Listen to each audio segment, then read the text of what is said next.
எங்கள் வீட்டில் உடஞ்ச பொருளெல்லாம் வச்சுக்கவே விட மாட்றாங்க. அதை சரி பண்ணுறதுக்கு, ரிப்பேர் பண்ணுறதுக்கு விட மாட்றாங்க. தூக்கி போட்டுருங்க, தூக்கி போட்டுருங்கன்னு சொல்கிறாங்க.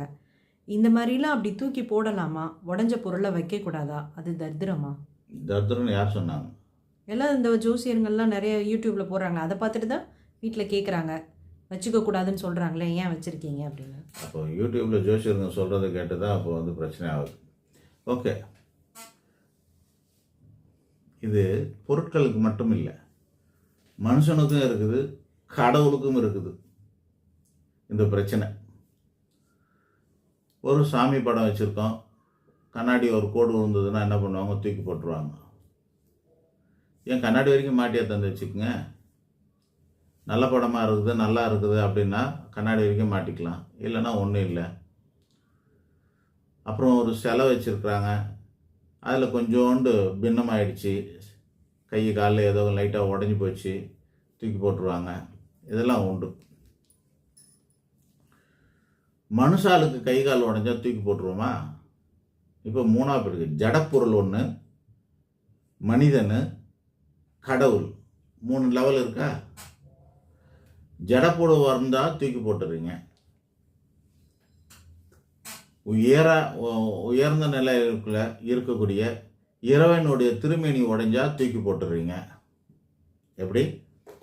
ஒரு ஜடப்பொருள் இது உடஞ்சிச்சு, தூக்கி போட்டுறீங்க.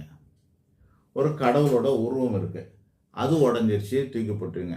அப்போ இது ரெண்டுத்துக்கு நடுவில் ஜடமாகவும் இல்லாமல் இறைவனாகவும் இல்லாமல் மனிதனாக இருக்கிற நமக்கு ஒரு கை போனால் தூக்கி போட்டுடலாமா? இதுதான் என் கேள்வி. போட முடியாது, போட மாட்டோம். டாக்டர்கிட்ட போய் தான் ரிப்பேர் பண்ணிக்கணும். கரெக்டா? இந்த இடத்துல நம்ம அன்டில் ஆட்டிடியூடு அப்படின்னு சொல்லக்கூடியதை நம்ம ஞாபகம் வச்சுக்கணும். அன்டில் ஆட்டிடியூட்னா என்ன அப்படின்னா, கடைசி வரை அப்படின்னு அர்த்தம். கடைசி வரை, இது பயன் தரக்கூடிய கடைசி நிமிஷம் வரைக்கும் அதை நம்ம பயன்படுத்திக்கணும். அதுதான் முக்கியம். இந்த உலகமே ரீசைக்கிளிங் பேசிஸில் ஓடிக்கிட்டு இருக்கு. ரீசைக்கிளிங் பேசிஸ் அப்படின்னா என்ன? இப்போ இந்த பேனா யூஸ் பண்ணுறோம், காலி ஆகிட்டோன்னா என்ன பண்ணுவோம்? தூக்கி போட்டுருவோம். அது டஸ்ட்பினில் போடாமல் ரீசைக்கிளிங் பின்னில் போடணும்.